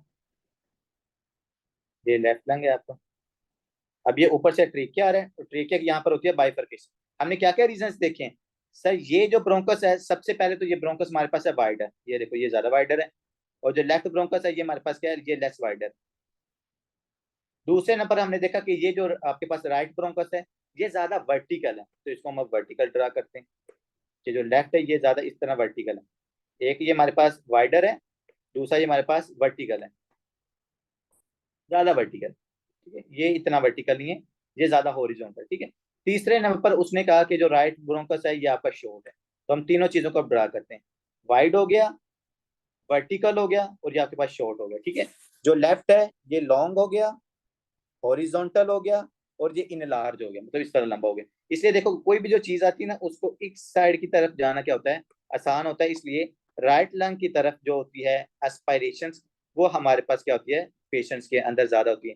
इसलिए आपको पता है, आपको पता है ना इस चीज का, जब भी किसी पेशेंट के अंदर एपिलेप्सी होती है, जहाँ जो सीजर्स का अटैक आता है, तो वो ड्यूरिंग दैट सीजर अटैक उस पेशेंट के अंदर ना एस्पायरेशन का ज्यादा रिस्क होता है। इसलिए जो भी अगर आप देखो ना कोई पेशेंट के अंदर आप सीजर अटैक देखो, तो आपने कुछ भी नहीं करना, पहला काम तो ये है कि इमरजेंसी अनाउंस कर दो, मतलब कि एम्बुलेंस वगैरह को कॉल कर दो। जैसे पाकिस्तान का नंबर है 1122, अमेरिका का 911 है, इस तरह चाइना का डिफरेंट होगा, रशिया का डिफरेंट है। और उसके बाद आपने कॉल कर दी। आगे वाला जो आपने बच्चों को काम करना है वो ये है, उस पेशेंट को आपने लेफ्ट साइड की तरफ लेटा देना है, लेफ्ट लेटरल डिक्यूबाइटस पोजीशन में आपने उसको ले जाना है, ठीक है, लेफ्ट साइड की तरफ। क्यों कर रहे हैं? क्योंकि हमें पता है राइट साइड की तरफ जो एस्पायरेशन है ना, उसका ज्यादा रिस्क होता है, तो हमने उसको लेफ्ट साइड की तरफ कर देना है, ठीक है। तीसरी जो आपने चीज नोटिस करनी है, उसके माउथ के अंदर आपने ब्लीडिंग को देखना होता है, ठीक है। अगर ब्लीडिंग ज्यादा हो रही तो आपने उसके फेस को पकड़ के ना नीचे की तरफ कर देना है, ताकि जो ब्लड है ना वो बाहर निकलता रहे, वो पेशेंट एस्पायर ना कर ले उस ब्लड को, ठीक है। चौथे नंबर पर आपने उस पेशेंट की जो सीजर अटैक हो रहा है ना, उसको रोकना नहीं है। अक्सर बच्चे देखे हैं वो पैनिक करके क्या करते हैं, उसके हाथ पाँव जो टांगे होती है उसको पकड़ लेते हैं कि हम इसको रोकते हैं। बच्चों ना रोको, उसका जो जो न्यूरॉन्स की एक्साइटेबिलिटी इंक्रीज हुई है, अगर आप उसको सप्रेस करोगे वो ज्यादा वर्स होगा, और उस बच्चे के अंदर ज्यादा टंग बाइटिंग होगी, उस पेशेंट के अंदर रैप्डोमायोलाइसिस ज्यादा होती है। जिन लोगों के अंदर सीजर का अटैक सर जितना ज्यादा प्रोलॉन्ग होता है, उनके अंदर रीना का रिस्क भी होता है। क्या कह रहे हैं डॉक्टर साहब? सर आपने बताया लेफ्ट लंग में अगर कोई बैक्टीरिया या चीज चली जाए तो ज्यादा सीवियर इन्फेक्शन होता है, तो जी, अगर इसको लेफ्ट साइड पे कर देंगे तो इसको ज्यादा मसला नहीं हो जाएगा? राइट का लोब फिर भी छोटा है, अगर उधर ज्यादा चांसेस है लेकिन उसका इन्फेक्शन इससे कम सीवियर ही तो होगा, अगर इधर इन्फेक्शन होगा तो ये ज्यादा हो जाएगा। डॉक्टर साहब मेरी बात सुने, लेस और ज्यादा सीवियर की तो बात पहले, हमने पहले उसको इन्फेक्शन होने ही नहीं देना। बात आप समझ, हम कहेंगे जो चीज इसने एक्सपायर कर लिया है वो इसके ट्रेकिया में रहे, ठीक है। जैसे उसको मतलब कि वो बंदा होश में आता है, वो क्या करेगा, कफ रिफ्लेक्स एक्टिवेट होगा, वो सारा कुछ बाहर निकाल देगा। ये ज्यादा बेहतर है कि ये बेहतर है कि भाईजान उस पेशेंट को राइट साइड की तरफ रहने दो, क्योंकि राइट साइड की तरफ वो इजीली फ्लो कर जाएगा जो आपका ब्लड होगा। अगर मैं लेफ्ट साइड की तरफ डालर उसको रखता हूँ, तो there is a less chances कि उस पेशेंट के लेफ्ट लंग में वो ब्लड जाएगा, या वो जो एस्पायरेटेड मटेरियल उसका जाएगा, क्योंकि वो ट्रेकिया में स्टे करना शुरू कर देगी। यहाँ पे ट्रेकिया में वो स्टेसिस में चला जाएगा, क्योंकि इसकी जो लोकेशन है वो लोकेशन ज्यादा डिफिकल्ट है इसको क्रॉस करना, समझ रहे हो? तो सिविरिटी की बात तो हमारे पास मीन बाद में आती है, पहले हम ये चाहते हैं कि उसके लंग्स में जाए ही ना, मीन समझ रहे राइट हैं? में जाएगा ही नहीं इस तरह करेंगे तो। जी जी, जब मैं इस तरफ करूंगा तो राइट की तरफ नहीं ना जाएगा, वो लेफ्ट साइड की तरफ, लेफ्ट में आपको पता है इजीली जाता ही नहीं है, ठीक है। इसलिए आपने जी सीजर जी। अटैक के जो पेशेंट होते हैं हमारे पास एस्पायरेशन अमोनिया वगैरह से बच जाते हैं, अगर आप ऐसा काम करोगे, ठीक है। तो ये तीन चार चीजें आपने याद रखनी है, बाकी इंशाल्लाह ये सारे प्रोटोकॉल आपको आगे सीएनएस के अंदर एपिलेप्सी वगैरह के अंदर भी पढ़ाएंगे, ठीक है। तो ये चीज आपने याद रखनी है कि राइट साइड की तरफ क्यों ज्यादा हो रहा है, वाइडर वर्टिकल एंड शॉर्टर। अब बच्चों आगे आते हैं, इफ यू एस्पायरेट, तो वही बात है कि कोई चीज की एस्पायरेशन हो गई तो आपको वो एस्पायरेशन नमोनिया हो जाएगा, ठीक है। एस्पायरेशन नमोनिया से मुझे एक चीज आई, थोड़ा सा मैं देखूंगा कितने स्टूडेंट्स यहाँ पर एक्टिव बैठे हुए हैं। बच्चों देखो, एक मेरे पास ना पेशेंट आता है, मैं आपको एक सिनेरियो समझाता हूँ। एक आपके पास ना आता है पेशेंट, उस पेशेंट को है एपिगैस्ट्रिक पेन, ठीक है जी, क्या है डॉक्टर साहब, उसको एपिगैस्ट्रिक पेन है। और वो कहता है कि डॉक्टर साहब मैं जैसे खाना खाता हूँ ना, तो ये जो एपिगैस्ट्रिक पेन है ये ज्यादा वर्स हो जाती है, ठीक है क्या। ये पेन ज्यादा वर्स हो जाती, ठीक है। तो इस वजह से उसने खाना छोड़ भी, मतलब उसने कम कर दिया, पेशेंट के अंदर आपको वेट लॉस भी नजर आता है। अब इस पेशेंट के अंदर जिसमें एपिगैस्ट्रिक पेन हो रही है, खाना खाने की वजह से पेन होती है, अब आपने उसको क्या दिया, ट्रीटमेंट प्रोवाइड कर दिया। क्या कि आपने इस पेशेंट को ट्रीटमेंट प्रोवाइड कर दिया। 3 मंथ्स के बाद वो पेशेंट आपके पास दोबारा आता है with the symptom of fever, dyspnoea, productive cough, मतलब कि वो जो ये फीवर हो गया, प्रोडक्टिव कफ होगी, डिस्निया हो गया, इन सिम्टम के साथ पेशेंट आपके पास प्रेजेंट करता है। तो बच्चों पहले मुझे आपने बताना कि वो कौन सा पेशेंट था, क्या आपने ट्रीटमेंट किया, और उस ट्रीटमेंट के बाद ये पेशेंट दोबारा इन सिम्टम के साथ क्यों प्रेजेंट कर रहा है। What do you think? Let me check your clinical application of different concepts. How you can relate these systems with each other? Sir ji वो था अपना गैस्ट्राइटिस का, सही है।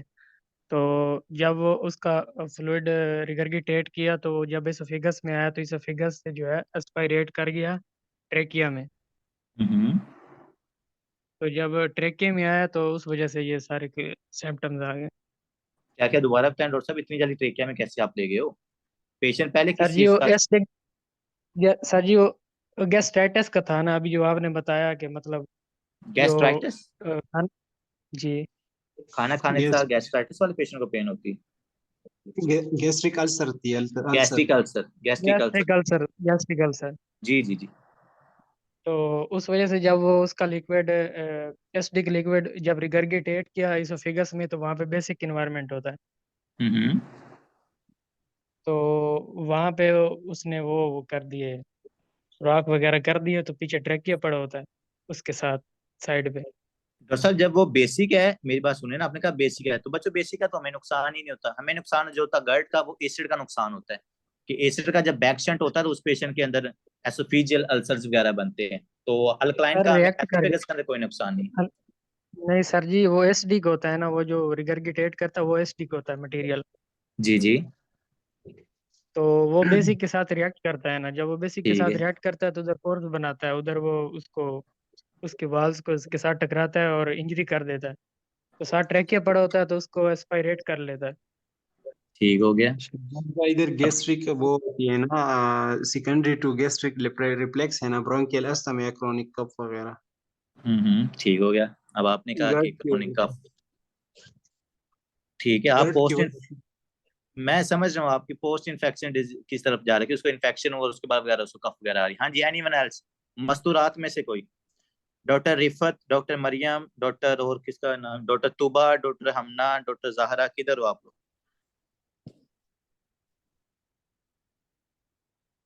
जी बताएं जी, जिसको पहले ये वाली जीआई सिम्टम आ रही थी, उस पेशेंट के अंदर अब रिस्पायरेटरी की सिम्टम आ रही है, what can be the reason?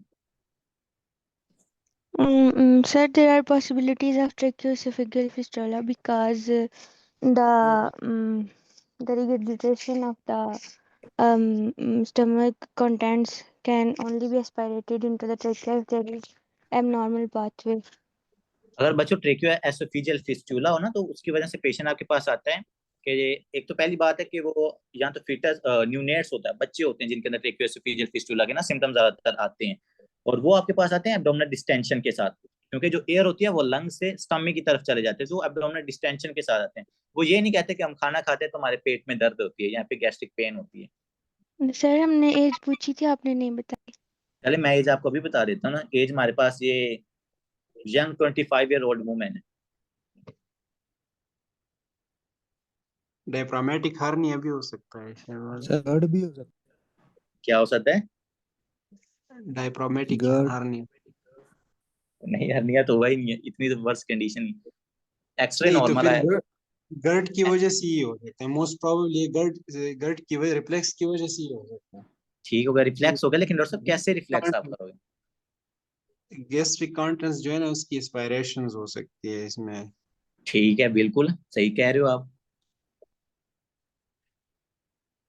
मैं अब आपको इसका रीजन बताता हूँ। देखो बच्चों, पहले उसको हुआ था गैस्ट्रिक अल्सर। क्या हुआ था बच्चों? गैस्ट्रिक अल्सर हुआ था उस पेशेंट के अंदर।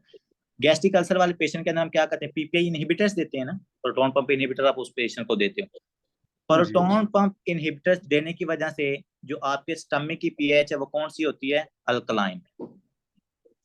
हाँ जी। कौन सी पीएच होती है? अल्कलाइन पीएच होती है। और जो भी अल्कलाइन पीएच होती है उसके ऊपर जो बैक्टीरियल ग्रोथ होती है या बैक्टीरियल इन्फेक्शन होता है उसका रिस्क इंक्रीज हो जाता है। समझ जाओ बात। हमारे पास स्टमक की एसिडिक पीएच का हमें फायदा ये होता है कि जो बैक्टीरिया वहां पर जाता है उसकी डेथ हो जाती है। जिस बैक्टीरिया की डोजेज बहुत ज्यादा होती है ना वो आपको सिर्फ जीआई इन्फेक्शन काज करता है, जिसकी डोजेज कम होती है वो स्टमक के अंदर उसकी डिस्ट्रक्शन हो जाती है। अब ये पेशेंट है, मैंने कहा पिछले 3 महीने से वो पीपे इनहिबिटर्स ले रहे हैं, इसका मतलब है जो स्टमक की पीएच है वो डिक्रीज हो गई है, और सॉरी पीएच उसकी इंक्रीज होगी, अल्कलाइन पीएच हो गई है, क्योंकि आप प्रोटॉन पंप इनहिबिटर दे रहे हो ना, हाइड्रोजन आयंस की सेक्रेशन नहीं हो रही। स्टमक की पीएच हुई अल्कलाइन। अब अल्कलाइन पीएच के ऊपर जो बैक्टीरिया होता है वो ग्रो करता है, ठीक है। अब इस पेशेंट के अंदर सबसे पहले तो आपके स्टमक के अंदर बैक्टीरिया ने किया ग्रो, उसने अपनी वहां पर बनाई कॉलोनी, ठीक है। अब कॉलोनी बनाने के बाद क्या होता है, इस पेशेंट के अंदर वही जो आप बात कर रहे थे ना गर्ड, वाकई इसके अंदर गर्ड ही होता है, लेकिन इस गर्ड के अंदर एसिड प्रेजेंट नहीं होता, इस गर्ड के अंदर प्रेजेंट होता है बैक्टीरियल कॉलोनी, या इसके अंदर प्रेजेंट होते हैं बैक्टीरिया। वही बैक्टीरिया क्या करते हैं जब आपके पास ओरल कैविटी के अंदर आते हैं, और ओरल कैविटी से आप क्या करते हैं उनको एस्पिरेट करके जब आपके लंग्स के अंदर जाते हैं तो उस पेशेंट के अंदर क्या होता है, एस्पायरेशन नमोनिया होता है। तो इससे related with the PPI inhibitors, जिसकी वजह से स्टमक की पीएच अल्कलाइन हुई, बैक्टीरिया ग्रो करता है, और बैक्टीरिया ग्रो करने के बाद वो क्या करता है, आपको देखो रिफ्लेक्स, आपको जो थोड़ा बहुत रिफ्लेक्स है वो हमें भी होता रहता है। आपने अक्सर देखा हो जब आप सुबह उठते हैं ना तो आपको जो माउथ है वो आपको मतलब एसिडिक नजर आता है, जहाँ थोड़ा सा आपको ना खटा खटा सा फील होता है, क्योंकि थोड़ा सा जो गर्ड होता है वो नॉर्मल पेशेंट्स के अंदर भी होता है, जो आपका जो नीचे वाला स्फिंक्टर है वो कंप्लीटली क्लोज नहीं होता बाजू का। अगर जो लोग लेट नाइट खाना खाते हैं ना उनके अंदर ये ज्यादा प्रॉब्लम होती है गर्ड वाली, ठीक है। अब उस पेशेंट के अंदर आपको बताया एपिगैस्ट्रिक सॉरी गैस्ट्रिक अल्सर था, पीपे इनहिबिटर दिया, बैक्टीरिया ने ग्रो किया, गर्ड हुआ, इसकी वजह से हमारे पास ओरल कैविटी में वो बैक्टीरिया हाई डोजेस के साथ आया, वो बैक्टीरिया एस्पायरेट किया, पेशेंट को क्या हुआ, एस्पायरेशन निमोनिया हुआ। सारी चीजें आपको पता थी, लेकिन मैं बात बताने का मकसद है सिर्फ हमने एप्लीकेशन ऑफ कंसेप्ट करनी है कि किस तरह पीपीआई इनहिबिटर्स यूज करने वाले पेशेंट के अंदर एस्पायरेशन निमोनिया हो सकता है, वो इस तरह हो सकता है, ठीक है। अब आगे आते हैं बच्चों कि आपके पास जो डिफरेंट पोजीशंस होती हैं ना उसके ऊपर आपके जो लंग्स से डिफरेंट लॉब्स हैं ना उनके अंदर इन्फेक्शंस होता है। जैसा कि सबसे पहले बताते हैं कि जब आप होते हो सुपाइन पोजीशन के अंदर, सबसे पहले जब आप सुपाइन पोजीशन के अंदर होते हैं ना, जैसे मतलब अभी कुछ बच्चे अभी भी सुपाइन पोजीशन के अंदर होंगे, वो लेट के क्लास ले रहे होंगे, तो जब आप स्पाइन पोजीशन के अंदर होते हैं बच्चों, तो अगर आप कोई चीज एस्पायरेट करोगे वो हमारे पास कौन से लॉब्स को जाके अफेक्ट करेगी, या वहां पर जाके वो लॉर्ज हो जाएगी या इंडल्ज हो जाएगी, ये चीज आपने याद रखनी है। सुपाइन पोजीशन के अंदर सबसे पहले तो हमें पता है कि राइट लॉब के अंदर या राइट लंग के अंदर क्या करेंगी, जो भी चीज मैं एस्पायरेट करूंगा तो वहां पर जाएगी। दूसरे नंबर पर आपके राइट लंग के अंदर किस लोब के अंदर और उसके किस सेगमेंट के अंदर वो चीज जाती है, क्योंकि जब हमें उसका पता होगा ना कि जब बंदा सुपाइन पोजीशन के अंदर होगा उसका ये वाला लोब और ये लोब का वो ये वाले सेगमेंट के अंदर क्या हो सकता है, इन्फेक्शन हो सकता है, तो फिर हम एक्सरे के ऊपर जो फाइंडिंग्स होती है उनको स्पेसिफिकली वो वाले एरियाज को हम देखते हैं। सुपाइन के अंदर बच्चों आपने याद रखना है आपका जो राइट लोअर लोब, सबसे पहले तो राइट लोअर लोब, क्योंकि देखो स्पाइन के अंदर होना तो जाहिर बात है जो चीज जानी वो सबसे पहले आपके इस राइट लोअर लोब के अंदर जानी, ठीक है बच्चों। इसके अलावा जो आपके राइट लोअर लोब का कौन से सेगमेंट्स होते हैं, 2 सेगमेंट्स आपने याद रखने, एक होता है सुपीरियर सेगमेंट और दूसरे नंबर आपने याद रखना है इसका पोस्टीरियर सेगमेंट, स्पेसिफिकली ये वाले 2 सेगमेंट्स, एक आपका ऊपर वाला सेगमेंट ये वाला, और दूसरा हमारे पास सेगमेंट होता है ये पीछे वाला, ठीक है, इसको हम कहते हैं पोस्टीरियर सेगमेंट, और ये मेरे पास है superior posterior and the superior segment. तो जब आप सुपाइन पोजीशन के अंदर होगे, अगर आप कोई चीज एस्पायरेट करोगे तो आपके राइट लोअर लोब के या तो सुपीरियर सेगमेंट के अंदर या दूसरे नंबर जो पोस्टीरियर सेगमेंट है वहां पर जाके क्या करेगी वो चीज आपको इनफेक्ट, जैसे एस्पायरेशन निमोनिया है तो बैक्टीरिया अगर आपके राइट लंग के अंदर जाएगा तो आपके पास राइट लोअर लोब के या तो सुपीरियर सेगमेंट के अंदर इन्फेक्शन काज करेगा या पोस्टीरियर सेगमेंट के अंदर इन्फेक्शन काज करेगा। अब इन दोनों के अंदर डिफरेंस हम कैसे कर सकते हैं, देखो बच्चों अगर पेशेंट आपका आईसीयू के अंदर है, कोमा के अंदर है, उस पेशेंट के अंदर ज्यादा चांसेस होते हैं कि उसका ये जो पोस्टीरियर सेगमेंट है ना वहां पर इन्फेक्शन होता है, क्योंकि जब आप लेटे हो ना तो देखो आपकी जो बैक साइड है ना, इसके लोअर सेगमेंट की जो बैक साइड है वहां पर जाके वो बैक्टीरिया क्या करता है, या जो आपने फूड का कोई पार्टिकल अगर एस्पिरेट कर लिया ना तो वहां पर जाके वो क्या करता है, अफेक्ट कर सकता है। जो आपके पास आईसीयू के पेशेंट हैं, जो आपके पास वेंटिलेटर सेटिंग्स के ऊपर होते हैं, या जो हमारे पास कोमा के पेशेंट्स होते हैं, ठीक है। इसके अलावा सुपीरियर सेगमेंट्स के अंदर क्या होते हैं, सुपीरियर सेगमेंट्स के जो पोस्ट ऑपरेटिव पेशेंट्स होते हैं, ठीक है, जो पोस्ट जिनको मतलब के थोड़े बहुत जिनके जो रिस्पायरेटरी मसल्स हैं वो ठीक काम कर रहे होते हैं, कॉन्ट्रैक्शन रिलैक्सेशन जिनकी ठीक हो रही होती है, तो उनके अंदर जो ज्यादातर इफेक्ट होते हैं वो सुपीरियर सेगमेंट्स इफेक्ट होते हैं, ठीक है। लेकिन सिंपल बात ये है कि सुपीरियर जब स्पाइन के अंदर आप होगे तो आपका लोअर लोब इफेक्ट करेगा और उसके अंदर सेगमेंट्स जो होंगे वो आपका पोस्टीरियर और सुपीरियर हो सकता है। अगर बच्चों आप खड़े हो, अगर कोई पेशेंट मेरे पास क्या है राइट साइड की तरफ, ठीक है, जब राइट साइड की तरफ लेट जाते हैं, तो अगर आप अपने पास राइट साइड की तरफ हो या आप क्या है प्रोन पोजीशन की तरफ, मतलब जो हम आपकी जो बॉडी की पोजीशन हम उसको उल्टा दें, जिसको हम प्रोन पोजीशन कहते हैं। सुपाइन पोजीशन के अंदर बच्चों आपका जो माउथ होता है वो अपर साइड की तरफ होता है, जो प्रोन पोजीशन होती है आप समझो उसको डाउन साइड की तरफ होता है, ठीक है। तो अगर आप राइट साइड की तरफ हो या आप प्रोन लोकेशन के पोजीशन के अंदर हो, तो आपके पास जो ज्यादातर इफेक्ट करेगा वो कौन सा है, राइट अपर लोब, ये वाला राइट है अपर लोब। ये हम अक्सर बच्चों करते भी होते हैं, ये बात कोई मजाक नहीं हो रही। जो हमारे पास पेशेंट्स होते हैं ना जिनकी गैसियस एक्सचेंज प्रॉपर्ली नहीं होती, या जिनके जो लंग्स होते हैं वो क्लैप्स हो जाते हैं, मतलब जो लोअर लोब है जिनका क्लैप्स कर दिया है ना, हम उनको पता क्या करते होते हैं, हम उनको उल्टा लिटा देते हैं। जब बच्चों आप उल्टा लेटाओगे ना तो जो हमारे पास एलोविलाई होती है ना आपकी बैक साइड की तरफ, देखो अभी मैं बैठा हूं ना तो आपके जो लंग्स का बड़ा मार्जिन है ना वो बैक साइड की तरफ है। तो मोस्ट ऑफ द केसेस के अंदर जब आप स्पाइन पोजीशन के अंदर होते हैं ना तो बैक साइड आपकी लंग्स के ऊपर ना कंप्रेशन आती है, तो वो वाले एलोविलाइज आपके ना कंप्रेस होते हैं। जब मैं आपकी लोकेशन चेंज करूंगा, आपके जो लंग्स के बैक साइड है ना वो वाले एलोविलाइज ओपन हो जाते हैं, जो कोलैप्स होते हैं ना पहले नॉर्मली वो क्या हो जाते हैं, ओपन होते हैं। तो उस पेशेंट के अंदर जिसको सांस लेने के अंदर मसला आ रहा होता है या जिसके कुछ एलोविलाइज कोलैप्स होते हैं, उसको प्रोन पोजीशन में डालोगे तो उसका जो गैसियस एक्सचेंज होता है वो इंप्रूव हो जाता है, ठीक है। मैं इंशाल्लाह आपको सर्जरी के अंदर भी ये चीज पढ़ाऊंगा। तो ये चीज आपने यहाँ पर याद रखनी है, राइट साइड की तरफ हो या प्रोन की तरफ हो तो आपका राइट अपर लोब इफेक्ट करेगा। अगर आप खड़े हुए हो, लेट्स सपोज आप खड़े हो तो आप किसी चीज को एस्पिरेट कर लेते हो, तो एस्पिरेट करके क्या करेगी आपकी सीधी राइट लोअर लोब के अंदर जाएगी, वो भी बात है यहाँ पर जाएगी। अब आप खड़े हो, कोई चीज को अगर आप इनगल्फ कर लेते हो तो वो भी आपके राइट लोअर लोब की तरफ जाएगी। अगर आप सुपाइन में हो तो राइट लोअर लोब के सुपीरियर सेगमेंट या आपके पास पोस्टीरियर सेगमेंट में जाएगी, ठीक है। और अगर आप खड़े हो तो डायरेक्टली क्या करेगी, ये वाला सेगमेंट इंफीरियर सेगमेंट के अंदर आपके पास ये एस्पिरेटेड मटेरियल जाता होता है, ठीक है। तो इसको हम रिलेट करते होते हैं, वही आपको बताया ना, हॉस्पिटलाइज पेशेंट्स होते हैं तो जो उनके अंदर एस्पिरेशन निमोनिया होता है ना, तो जो उनकी पोजीशन होती है फिर उसकी बेस के ऊपर हम बताते हैं। अगर वो स्पाइन में है तो राइट लोअर लोब इफेक्ट होगा, अगर वो पेशेंट प्रोन में है तो राइट अपर होगा, अगर वो राइट साइड की तरफ है तो उस पेशेंट का right upper lobe still affect होगा, ठीक है। तो ये चीज आपने यहाँ पर याद रखनी है। आगे अच्छा, ये एक्सरे कल मुझे पता नहीं कौन बता रहा था, आई थिंक डॉक्टर फैज कह रहे थे। जी जी डॉक्टर साहब, कोई क्वेश्चन आप पूछें। लेफ्ट साइड पे अगर क्या कह रहे हैं डॉक्टर साहब?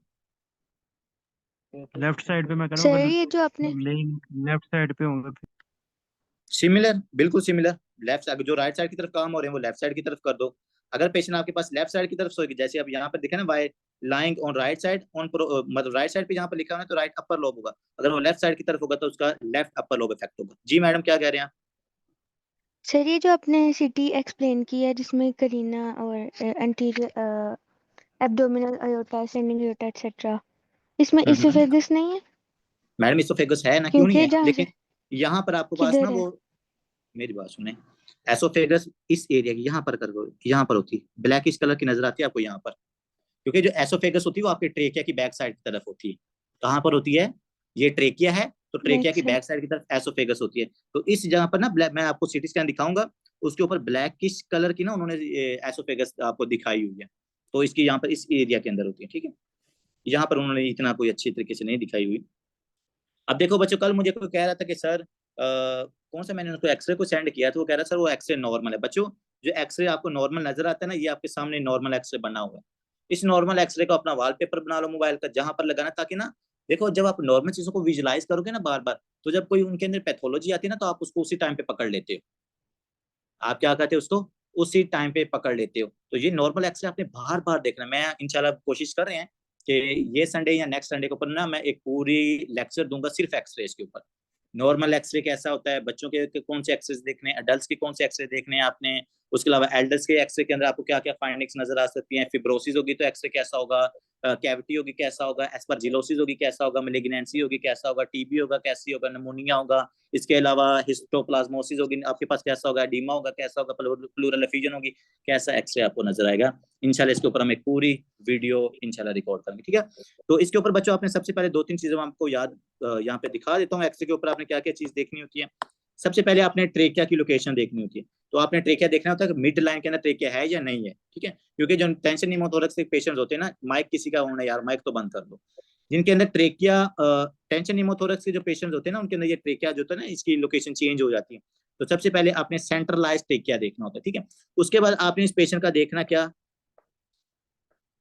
क्लेविकल, ये वाली बोन देखनी होती है कि इसके अंदर कोई फ्रैक्चर वगैरह तो नहीं है। फिर आप आते हो थोड़ा सा डायफ्राम की तरफ। आपने क्या करना है, यहाँ पर डायफ्राम देखना है। तो बच्चे डायफ्राम आपको ना डोम शेप नजर आता है। जो डायफ्राम आपको फ्लैट नजर आता है ना, वो सीओपीडी का पेशेंट होता है। अगर किसी के अंदर आपको इस तरह का नजर आए ना, ये वो सीओपीडी का पेशेंट होता है। लेकिन नॉर्मली जो आपके पास डायफ्राम होता है वो आपके पास इस तरह का फ्लैटेड होता है। तीसरे नंबर पर बच्चों जो राइट साइड का डायफ्राम होता है, अगर आप इस पे यहाँ पर इतना डोमिनेट नहीं है, जो राइट साइड होता है ये इस तरह ऐसे होता है। जो राइट साइड होती है ज्यादा सर आपने कर जो आपने बताया कि फ्लैट हो तो सीओपीडी का पेशेंट हो गया, जी जी तो आप वो बताते वक्त आप उलट कर गए, आपने कहा कि फ्लैट होगा तो नॉर्मल होगा। और नहीं सर, फ्लैट होगा क्यों नॉर्मल होगा। मैं ये कह रहा हूँ अगर ये आपको फ्लैट नजर आ रहा है, ये फ्लैट तो नहीं है डॉक्टर साहब। मैं कह रहा हूँ अगर फ्लैट होगा तो वो सीओपीडी का पेशेंट होता है, ठीक है। लेकिन ये फ्लैट नहीं है, ये आपको इस तरह डोम शेप आपको नजर आ रहा है। एक चीज आपने ये देखनी होती है। उसके अलावा आप देखते हो कार्डिक मार्जिन, ये देखो ये डिफरेंस है। जो कार्डिक मार्जिन है इसका पूरा एक फार्मूला होता है 2/3 1/3। इसको डिवाइड करके फिर हमने देखना होता है कि इतना डायमीटर आपका हार्ट का होता है, फिर उसका डायमीटर आपके पास डायफ्राम के साथ उसको मेजर करना होता है, नॉर्मली 2/3। तो इस तरह का फार्मूला इसका होता है, ठीक है। वो भी इंशाल्लाह आपको वहाँ पर पढ़ाएंगे। इसके अलावा जो सबसे इंपॉर्टेंट चीज है ना, जो आपको सबसे ज्यादा तंग करेगी, वो है ये पल्मोनरी वस्कुलेटर। तो बच्चों ये जो पल्मोनरी वस्कुलेटर है ये नॉर्मल है, ये आपकी पल्मोनरी आर्टरीज हैं और उनके आगे छोटी छोटी ब्रांचेस हैं जो आपको ये वाली नजर आ रही है, ठीक है। चौथे नंबर पर आपने देखना कोस्टोफ्रेनिक एंगल। कोस्टोफ्रेनिक एंगल, ये आपको कोस्टोफ्रेनिक एंगल शार्प होना चाहिए, जो आपको यहाँ पर नजर आ रहा है। ये नजर आ रहा है बिल्कुल, ये कोस्टोफ्रेनिक एंगल आपको शार्प नजर आ रहे हैं। अगर ये शार्प नहीं है, ये हमारे पास मर्ज अगर आपको नजर आए ना, इस तरह के मर्ज आपको उसको कोई एंगल नहीं बन रहा, वो पल्मोनिया एडिमा के पेशेंट्स होते हैं या प्लूरल एफ्यूजन के होते हैं, ठीक है। ये चीज आपने यहाँ पे याद रखनी। इसके अलावा अगर किसी के अंदर आपको नजर आती एनआरडीएस भी हो है सकता है, शार्प नहीं होंगे एंड्स। जी जी सर एनआरडीएस भी हो सकता है अगर एंड्स ये शार्प नहीं होंगे तो, ग्राउंड ग्लास बताई थी सर। नहीं, उसके अंदर एंगल हमारे पास उनके अंदर शार्प हो सकते हैं, उनके अंदर एंगल का मसला नहीं होता। अगर एनआरडीएस का पेशेंट हो ना, एनआरडीएस पेशेंट के अंदर आपने सबसे पहले देखनी है ग्राउंड ग्लास अपीयरेंस। आपको इस साइड की तरफ यहाँ पर हो सकती है, यहाँ पर हो सकती है, यहाँ पर हो सकती है, ग्राउंड ग्लास अपीयरेंस। दूसरे नंबर जो एनआरडीएस के पेशेंट होते हैं या एआरडीएस के पेशेंट होते हैं, उनके अंदर जो एक्सरे की फाइंडिंग होती है ना, जो सबसे इंपॉर्टेंट मतलब फाइंडिंग होती है वो बायलेटरल होती है। एआरडीएस या एनआरडीएस के जो पेशेंट होते हैं ज्यादातर एक्सरे फाइंडिंग बायलेटरल आपको नजर आती है, बायलेटरल ग्राउंड ग्लास अपीयरेंस आपको नजर आती है। मुझे यूएसएमएलई के एग्जाम के अंदर ये एमसीक्यूज आया था, मैंने पूरा क्वेश्चन छोड़ा, सीधा मैंने एक्सरे देखा, बायलेटरल फाइंडिंग थी, पैंक्रेटाइटिस का पेशेंट था, उसी टाइम इसको डायग्नोस कर लिया। तो ये इंशाल्लाह आप जैसे विजुलाइज अच्छा करोगे ना, तो आपकी फाइंडिंग्स भी बहुत अच्छी हो जाएंगी। ये थोड़ा सा आपको स्टडी होना चाहिए। जी जी सर ग्राउंड ग्लास अपीयरेंस क्या क्या मतलब है?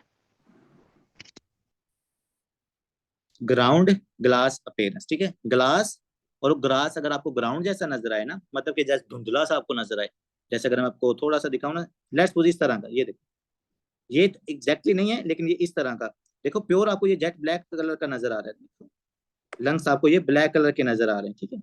लेकिन जो ग्राउंड ग्लास होता है ना, उसके अंदर क्या होता है, ऊपर यार पड़ी हुई गया कोई एक्सरे इधर, ये देखो मैडम, ये ग्राउंड ग्लास नजर आ रहा है, ये देखो, ये देखो, इसको हम ग्राउंड ग्लास कहते हैं, ठीक है। और अगर बिल्कुल डार्क होगा तो इसका क्या मतलब है? जेट ब्लैक होता है, टेंशन निमोथोरैक्स होती है वो पेशेंट। आगे आते हैं बच्चों, आपके डायफ्राम से कौन कौन से जो स्ट्रक्चर्स होते हैं वो पास करते हैं, हमने वो देखनी थी। आपका जो आपका जो जी मैडम वाइंड अप करें, ठीक होगा, वाइंड अप करें। बच्चों जो डायफ्राम है ना, डायफ्राम से कौन कौन से स्ट्रक्चर्स गुजरते हैं, आपने स्ट्रक्चर्स के नाम याद रखने, कोई बड़ी बात नहीं, ठीक है। डायफ्राम को बच्चे कौन कौन सी चीजें परफोरेट करती है, देखो सबसे पहले तो ये बात समझो कि किसी भी चीज ने अगर आपके अपर थ्रेसिस कैविटी से लो मतलब एब्डोमिनल रीजन के अंदर जाना है, उसने डायफ्राम को क्रॉस करके जाना है, उसने डायफ्राम को क्रॉस करके ही जाना है। अगर किसी ब्लड वेसल ने, किसी स्ट्रक्चर ने, किसी टिश्यू ने अब थ्रेसिस कैविटी से एब्डोमेन के अंदर जाना तो इस डायफ्राम मस्कुलर ऑर्गन को क्रॉस करके जाना, ठीक है। सर कौन कौन से स्ट्रक्चर्स हैं जो मेरे पास थ्रेसिस कैविटी से डायफ्राम के अंदर एब्डोमेन के अंदर जाते हैं बच्चों? उसके अंदर हमारे पास इंफीरियर वेना केवा आती है, उसमें आपके पास एसोफेगस आती है, अयोर्टा आती है, ये सारी वहां से क्रॉस करती हैं। लेकिन इंपॉर्टेंट बात ये होती है क्योंकि आपका जो डायफ्राम है ये थिक मस्कुलर स्ट्रक्चर होता है, तो इसके अंदर ना मतलब काफी सारी जो वर्टिब्रा के कंपैरिजन के अंदर करके ना हम इनकी लोकेशंस देखते होते हैं कि हाँ भाई ये अगर वर्टिब्रा है इसके बिल्कुल सामने जो डायफ्राम है वहां से कौन सा स्ट्रक्चर पास कर रहा है। जैसे हम स्टार्ट करेंगे T8 से लेकर T12 तक और फिर दरमियान में आता है हमारे पास T10, ठीक है। पीछे वर्टिब्रा है और उस वर्टिब्रा के आगे डायफ्राम है और उस वर्टिब्रा के डायफ्राम से देखो, डायफ्राम से जो चीज क्रॉस होगी और उसको हमने देखना है कि वर्टिब्रा के किस हिस्से से इसने क्या किया, इसको पिंच किया या क्रॉस किया है, वो हमने चीज सिंपल सी याद रखनी होती है। जैसा कि देखो T8 है जो हमारे पास थ्रेसिस 8 वर्टिब्रा होता है, उसके बिल्कुल आगे जो हमारे पास डायफ्राम पड़ा हुआ है वहां पर कौन से स्ट्रक्चर्स गुजरते हैं डायफ्राम में से, उसमें आपने याद रखना है inferior vena cava and right phrenic nerve. Inferior vena cava और राइट फ्रेनिक नर्व आपके पास T8 वर्टिब्रल स्ट्रक्चर के होमोलोगस गुजरती हैं आपके डायफ्राम में से, ठीक है। इसके अलावा आते हैं जी T10। अगर मेरे पास T10 है तो उसके बिल्कुल आगे आगे एंटीरियर पार्ट की तरफ डायफ्राम से कौन से स्ट्रक्चर गुजरते हैं, तो T10 है ना, तो एसोफेगस, एसोफेगस के वर्ड भी आई थिंक 10 ही होते हैं, 3 3 6 3 9 और लास्ट में स्टार्ट में ओ भी डालते हैं। देखो T8 में से आपने देखना है वेना केवा जिसके 8 वर्ड्स हैं, T10 में से आपने देखना है एसोफेगस गुजरती है। इसके अलावा यहाँ से जो आपकी वेगस नर्व 10 जो आपके पास क्या सो कहते हैं क्रेनियल नर्व नंबर 10 है ना जो वेगस नर्व है, वो भी T10 से गुजरती है। इसके अलावा आता है आपके पास T12। T12 में आपने याद रखना है सबसे लास्ट है, तो इसमें से 3 चीजें क्रॉस करती हैं, आपका अयोटा जो कि बाद में जाके एब्डोमिनल अयोटा बन जाता है, थोरैसिक डक्ट और आपकी एसोफेगस। ये 3 चीजें याद रखनी है जो T12 के ऊपर पास होती हैं, ठीक है। मैं दोबारा आपके लिए रिपीट कर देता हूँ। T8 के ऊपर vena cava right phrenic nerve, T10 के ऊपर एसोफेगस वेगस नर्व, T12 के ऊपर अयोटा थोरैसिस डक्ट जो कि लार्ज लिम्फेटिक डक्ट होती है, और ए जाइगस वेन, ये सारी T12 से गुजरती है। तीनों के स्ट्रक्चर आपने यहाँ पर याद रखने हैं। इसके अलावा बच्चों बाइफर्केशन जो मैंने आपको ऊपर बता रही थी, बाइफर्केशन भी आपने वर्टिब्रा के कंपैरिजन में देखनी होती है। सबसे पहले जो कॉमन कैरोटिड आर्टरी जो बिल्कुल ऊपर आपकी नेक के अंदर होती है वो C4 के जरिए बाइफर्केट करती है, उसके कंपैरिजन में जो ट्रेकिया होती है जो करीना हमने बात की थी वो T4 है, और उसके अलावा जो एब्डोमिनल अयोटा है वो L4 पे बाइफर्केट करता है, ठीक है। हम कहते हैं ना इस तरह जो स्ट्रक्चर्स होते हैं ये बाइफर्केट करते हैं, तो ये बाइफर्केशन की आपने इनकी लोकेशंस याद रखनी है। कैरोटिड आर्टरी है C4, ट्रेकिया है T4, एब्डोमिनल अयोटा है तो L4, ठीक है। ये लुम्बर वाले रीजन से आपने यहाँ पर याद रखना है। अब आते हैं बच्चों जो आपका डायफ्राम है, डायफ्राम को कौन सी चीज इनरवेट करती है, and you all know that diaphragm is innervated your beautiful phrenic nerve, ठीक है। और फ्रेनिक नर्व का हमने क्या फार्मूला रखा हुआ सर, 0-345।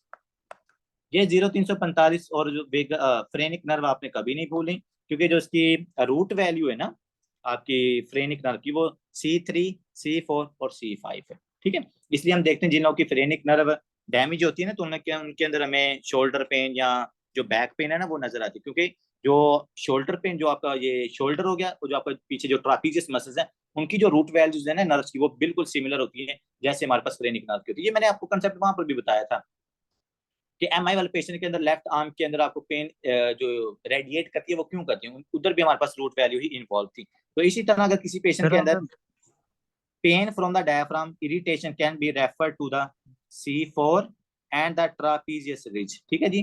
तो हमारे पास शोल्डर क्योंकि देखो ना रूट वैल्यू इनकी सेम है, फ्रेनिक नर्व की भी C3, C4, C5 है, और जो हमारे पास शोल्डर को रूट वैल्यू मिल रही है वो भी C5 है, और जो ट्रापीजियस को मिल रही है वो भी C3 और C4 है, ठीक है। तो अगर एक फ्रेनिक नर्व को आप इरिटेट करोगे तो उसकी जो रूट वैल्यू वो इरिटेट होगी तो आपको शोल्डर के अंदर और जो बैक के अंदर आपको पेन फील होगी, ठीक है बच्चों।